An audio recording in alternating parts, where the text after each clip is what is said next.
हिंदुस्तान में एक सुल्तान ऐसा भी था कि जब तक जिंदा रहा अंग्रेजों को ऐसा लगा कि वो हिंदुस्तान पर कभी कब्जा नहीं कर सकते। लेकिन एक अंग्रेज अफसर ने जब उसकी लाश किले से बाहर देखी तो उसने कहा कि अब हिंदुस्तान हमारा है। ये बर्रे सगीर में अंग्रेजों के लिए आखिरी बड़ी रुकावट थी। ये 1760 ईस्वी का हिंदुस्तान है। दिल्ली से कोई 2200 किलोमीटर दूर जनूबी हिंदुस्तान का एक शहर सरंगापट्टम। इस शहर के एक मीनार पर बने कमरे में एक अजीब सी एक्टिविटी चल रही है। एक 10 साल का लड़का बड़ी जाफिशानी से एक रेती की मदद से खिड़की की सलाखें काट रहा है और उसके साथ बैठा उसका 5 साला भाई आंखों में खौफ भरे उसे देख रहा है। बड़े लड़के ने खिड़की की सलाखें काटी, फिर खिड़की से एक रस्सी बांधकर नीचे लटका दी। उसने अपने भाई को पीठ पर लादा और रस्सी के जरिए से नीचे उतर गया। कुछ ही देर में सारी सरंगापट्टम में हाहाकार मच गई कि हैदर अली के दोनों कैदी बेटे टीपू और करीम फरार हो चुके हैं। जी हाँ, ये सलाखें काटने वाला नन्हा बहादुर फतेह अली टीपू था और अभी यही नन्हा सुल्तान अपने भाई के साथ दुश्मनों से छुपता फिर रहा था। वजह यह थी कि टीपू का वालिद हैदर अली, जो मैसूर के राजा का सिपह सालार था, अपने मुखालिफिन की साजिशों की वजह से बागी करार पा चुका था। अब वो शहर से फरार था। उसके बेटों को कैद कर लिया गया था, लेकिन वो भी भाग निकले थे। इसी दौरान होली का त्योहार आया। हैदर अली के हमदर्दों ने टीपू और उसके भाई को होली के रंग में रंग दिया। टीपू ने चेहरे पर भी मास्क पहन लिया और फिर दोनों भाई किसी की नजरों में आए बगैर उस शहर से निकल गए और अपने बाप से जा मिले। 1 साल के अंदर अंदर टीपू का बाप हैदर अली मैसूर का हुक्मरान बन चुका था और टीपू वली अहद। लेकिन हैदर अली का 21 साला दौरे हुकूमत दुश्मनों से जंगो जदल में गुजर गया और जब 1782 में हैदर अली की वफात के बाद टीपू तख्त नशीन हुआ तो ये मसाइल उसे भी मुंतकिल हो गए। मैसूर की हुक्मरानी फूलों का बिस्तर नहीं, कांटों की सेज थी। ये तो तय था कि टीपू कितना ही काबिल हुक्मरान सही, लेकिन वो अपनी सल्तनत की तबाही को टाल तो सकता था, रोक नहीं सकता था। इसकी वजह थी रियासत मैसूर का इंतहाई मुश्किल जोग्राफिया। वो सूबे जो आज भारतीय स्टेट, तमिलनाडु, कर्नाटका और केरला कहलाते हैं, उनके बहुत से हिस्से रियासत मैसूर में शामिल थे। देखने में ये एक बड़ी रियासत थी, लेकिन उसके साथ मसला ये था कि उसके 3 इंतहाई खतरनाक दुश्मन उसकी सरहदों पर ही बैठे थे। कुछ मशरकी इलाकों और जनूब में ईस्ट इंडिया कंपनी यानी अंग्रेजों की हुकूमत थी, जिनका जनूबी हिंदुस्तान में फौजी मरकज मद्रास था, जो अब चेन्नई कहलाता है। अंग्रेज इलाके के साथ मशरिक में हैदराबाद दक्कन की रियासत थी, जबकि शिमाल की तरफ मराठे, जिनकी सल्तनत मैसूर की सरहदों से दिल्ली तक फैली हुई थी, और मगरिब में समंदर था। न टीपू को किसी तरह से कोई मदद मिल सकती थी और न ही वो पीछे हट सकता था। इस खतरनाक जोग्राफिया के साथ एक और बड़ा मसला भी था, और वो ये कि मैसूर हिंदुस्तान के दौलतमंद रियासतों में से एक थी।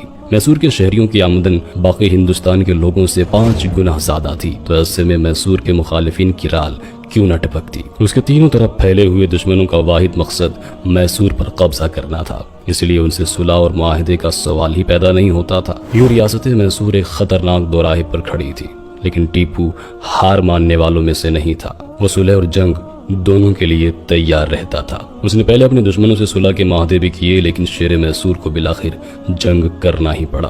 उन जंगों में कई बार उसने अपने दुश्मनों के ऐसे दांत खट्टे किए कि लोग उसे शेर मैसूर कहने लगे। इस सिलसिले की पहली जंग तो वही थी जो उसे अपने बाप से विरसे में मिली थी, यानी अंग्रेजों से जंग, जिसमें ईस्ट इंडिया कंपनी ने मैसूर पर हमला कर दिया था। ये वही जंग थी जिसके दौरान ही टीपू सुल्तान के वालिद हैदर अली की वफात हुई थी।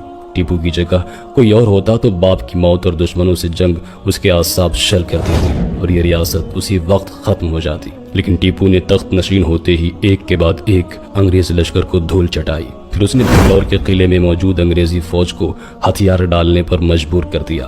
बर्रे-ए-सग़ीर में अंग्रेजों को ऐसी जिल्लत आमेज शिकस्त ना इससे पहले कभी हुई थी और ना ही उसके बाद। ऐसे में जख्मों से चूर अंग्रेजी फौज ने सुलह की दरखास्त की। अगर टीपू सुल्तान ये जंग जारी रखता तो अंग्रेजों के हेड क्वार्टर मद्रास पर भी काबिज हो सकता था। ऐसी सूरत में जनूबी हिंदुस्तान से कम अंग्रेजी तसल्लुत का खात्मा हो जाता। लेकिन टीपू ने रहमदिली से काम लिया और सुलह कर ली। 1784 में उसने अंग्रेजों से जंग बंदी का मुआहदा भी कर लिया। इस फतह से टीपू तो हिंदुस्तान के लोगों का हीरो बन गया, लेकिन बरतानिया में सफ़े मातम बिछ गई।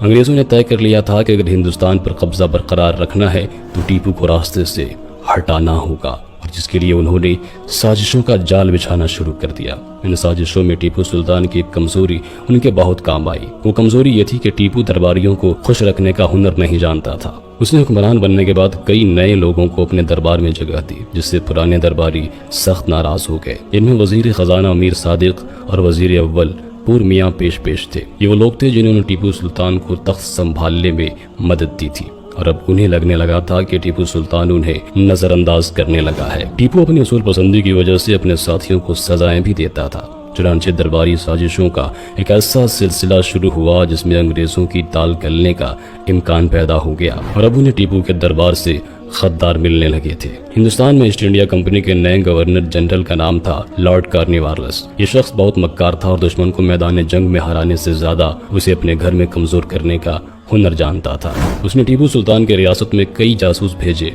टीपू के दरबारियों को खरीदने के बावजूद कार्निवालिस तनहा टीपू के मुकाबले में आने से डरता था। उसने निजाम, हैदराबाद और मराठों को भी साथ मिला लिया।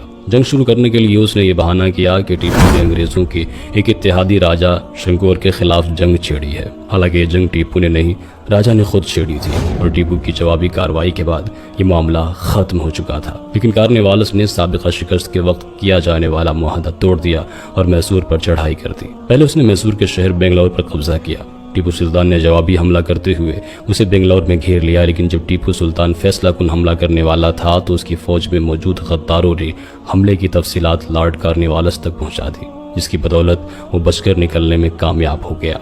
न सिर्फ टीपू के हमले से बच निकला, बल्कि उसने लंबा चक्कर काटते हुए टीपू सुल्तान के मरकज सरंगापटम पर चढ़ाई कर दी। लेकिन सरंगापटम से 15 किलोमीटर की दूरी पर उसकी हिम्मत जवाब दी गई। वजह यह थी कि उसकी फौज थक चुकी थी। टीपू के छापामार दोस्तों ने अंग्रेजों की सप्लाई लाइन भी काट दी थी। कार्निवालिस के दोनों इत्तेहादी यानी मराठे और निजाम, जिन्होंने उस जंग में फौज भेजने का वादा किया था, वो दोनों उसकी मदद को नहीं पहुंचे थे।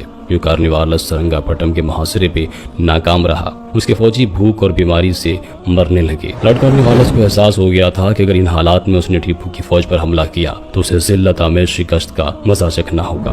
तो उसने लड़ाई का ख्याल छोड़ दिया और अपनी फौज के साथ बेंगलौर की तरफ भाग निकला। ये वो मौका था जहां टीपू सुल्तान ने अपनी जिंदगी की सबसे बड़ी गलती की थी, और वो ये थी कि उसने अंग्रेज फौज का पीछा करके उसे तबाह करने की बजाय उसे निकल जाने का मौका दे दिया। इस गलती का खमियाजा पहले मंसूर और फिर सारे बर्रे सगीर को गुलामी की सूरत में भुगतना पड़ा। लॉर्ड कार्निवालिस बचकर निकल गया और जल्द ही मराठों और निजाम से जा मिला। फिर ये तीनों इत्तेहादी यानी अंग्रेज, मराठे और निजाम खूब तैयारी के साथ दोबारा सरंगापटम पर टूट पड़े। उन्होंने सरंगापटम का मुहासरा कर लिया। अब टीपू को एहसास हुआ कि वो कार्निवालिस को भागने का मौका देकर एक नाकाबिले तलाफी गलती कर चुका है, लेकिन अब पछताने से कोई फायदा नहीं था, क्योंकि मुहासरा हर गुजरते दिन के साथ सख्त से सख्त हो रहा था। ऐसे में टीपू ने सुलह की दरखास्त की। कार्निवालिस ने टीपू सुल्तान से सुलह के बदले में मैसूर की आधी सल्तनत और 8 करोड़ रुपए तवाने जंग वसूल किया। यूं अपनों की गद्दारी की बदौलत टीपू सुल्तान की ताकत पर ऐसी कारी ज़रब लगी कि उसके बाद वो कभी न संभल सका।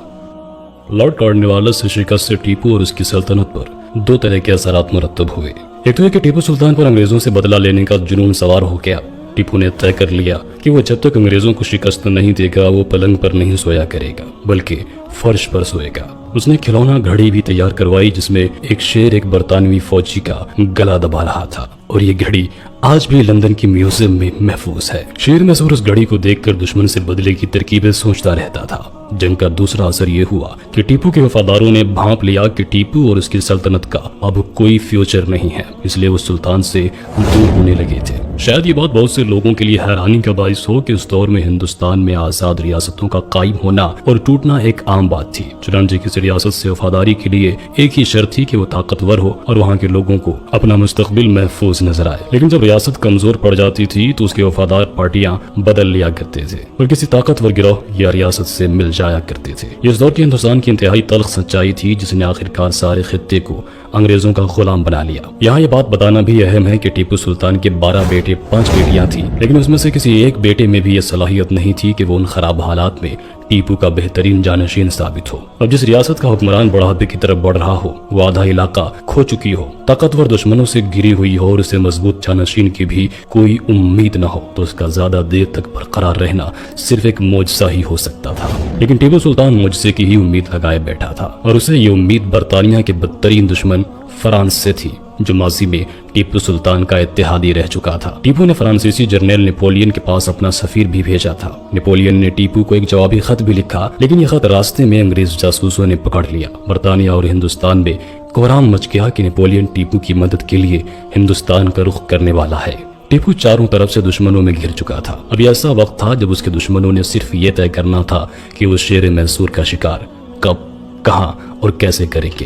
इस दौरान ईस्ट इंडिया कंपनी ने लॉर्ड कॉर्नवालिस की जगह लॉर्ड वेस्ली को गवर्नर जनरल बना दिया। इस शख्स इस वक्त के बरतानवी वजीर आजम का दोस्त था। दोनों दोस्त चाहते थे कि हिंदुस्तान पर मुकम्मल कब्जा किया जाए और उनकी नज़र में टीपू सुल्तान ही सबसे बड़ी रुकावट था। अंग्रेजों के जहन पर मुसलसल ये खौफ सवार था कि अगर कहीं फ्रांस टीपू की मदद को पहुंच गया तो हिंदुस्तान उनके हाथ से निकल जाएगा। और ये खौफ बेजा भी नहीं था, क्योंकि टीपू के खिलाफ आखिरी जंग से सिर्फ 18 साल पहले फ्रांस ने बरतानिया की एक और कॉलोनी अमेरिका में ऐसी ही मुदाखलत की थी। उसने अमेरिकी जंग आज़ादी के हीरो जॉर्ज वाशिंगटन की मदद की थी, जिसकी वजह से बरतानिया को शिकस्त हुई और अमेरिका आज़ाद हो गया था।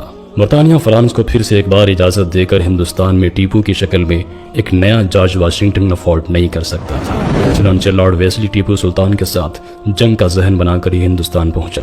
उसने आते ही जंग की तैयारियां शुरू कर दी और बरतानिया से ताज़ा दम फौजी दस्ते भी उसकी मदद के लिए पहुंचने लगे। लेकिन लॉर्ड को टीपू के खिलाफ किसी बड़ी फौजी कार्रवाई की जरूरत थी ही नहीं। लॉर्ड कॉर्नवालिस जिन गद्दारों को तैयार करके गया था वो वेस्ली के साथ थे। लॉर्ड वेस्ली ने ये टीपू के गद्दारों से तय कर लिया था कि वो कहीं भी मैसूर की फौज को अंग्रेजों से मुकाबला नहीं करने देंगे। मैसूर के ज्यादातर किलों के कमांडोज ने भी लॉर्ड को यकीन दिलाया था कि जैसे ही हमला शुरू होगा वो हथियार डाल देंगे, यानी इस जंग का नतीजा पहले से ही फिक्स था। चुनांचे फतेह का पूरा यकीन करके लॉर्ड वेस्ली अपने इत्तेहादियों के साथ मैदान जंग में कूद गया। सुलह का मुआहदा तोड़ने के लिए उसने ये ऐलान किया कि टीपू फ्रांस के साथ मिलकर कंपनी सरकार के साथ साजिशें कर रहा है, इसलिए जंग बेहद जरूरी है।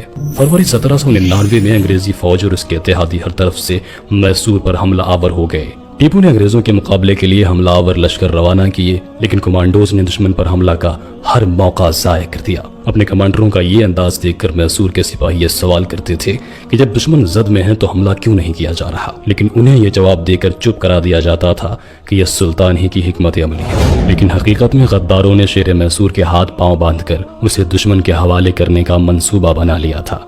लेकिन अब शेर मैसूर भी हार मानने को तैयार नहीं था। एक मौके पर वो खुद फौज लेकर निकला और उसने एक अंग्रेज जनरल के छक्के छुड़ा दिए। लॉर्ड वेस्ली ने भी अपनी एक रिपोर्ट में टीपू के माहिर जर्नल होने का एतराफ किया है, लेकिन टीपू के गद्दार अफसर यहाँ भी अंग्रेजों की मदद कर रहे थे। वो जानबूझकर टीपू के फौजी दस्तों को दुश्मन की तोपों की जद में लेकर आते थे। इस तरह टीपू को बहुत नुकसान उठाना पड़ा और उसने पीछे हटकर सरंगापट्टम में दिफाई पोजीशन ली। अप्रैल 1799 में यानी हमला शुरू होने से सिर्फ 2 महीने बाद ही अंग्रेजों ने सरंगापट्टम का मुहासरा कर लिया था। ऐसे में गद्दारों ने दुश्मन को बता दिया था कि शहर की दीवार का कौन सा हिस्सा कमजोर है। अंग्रेजों ने उस जगह दीवार को निशाना बनाया और वहाँ एक बड़ा शुगाफ बन गया। 3 मई 1799 की रात सुल्तान के वजीर मीर सादिक ने फसील से बाहर आकर अंग्रेजों से खुफिया मीटिंग की। तय ये पाया कि अगले रोज दोपहर तक अंग्रेज उस शुगाफ पर धावा बोल देंगे, जबकि मीर सादिक वहां मौजूद फौज को पहले ही हटा चुका होगा। मीर सादिक वापस चला गया और फिर 4 मई का सूरज तुलू हुआ।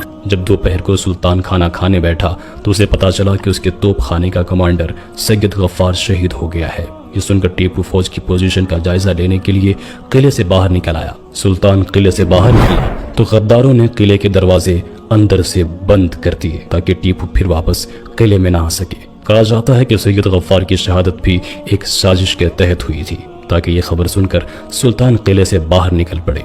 ये सारी कार्रवाई भी एक बहुत बड़ा ड्रामा थी। दूसरी तरफ मीर सादिक ने फौज को तनख्वाह देने के बहाने दीवार के शुगाफ से पीछे हटा लिया था। अब मैदान खाली था। अंग्रेज फौज उसी शुगाफ से अंदर दाखिल होने लगी। सुल्तान ने किले में दाखिल होने की कोशिश की ताकि अपनी फौज को दोबारा जमा कर सके, लेकिन अफसोस के किले के मुहाफिजों ने मालिक ही को किले के अंदर दाखिल होने से रोक लिया। इस मौके पर सुल्तान ने अंग्रेजों से आखिरी बार 2-2 हाथ करने का फैसला कर लिया। सुल्तान के साथ मुट्ठी भर सिपाही थे। उसने एक बदकार से बंदूक लेकर अंग्रेजों पर फायरिंग शुरू कर दिए। उसके मुट्ठी भर साथी भी जान तोड़ कर लड़े, लेकिन जल्द ही आखिरी वफादार एक एक करके गिरने लगे। खुद सुल्तान को गोलियां लगी और वो जख्मी हो गया।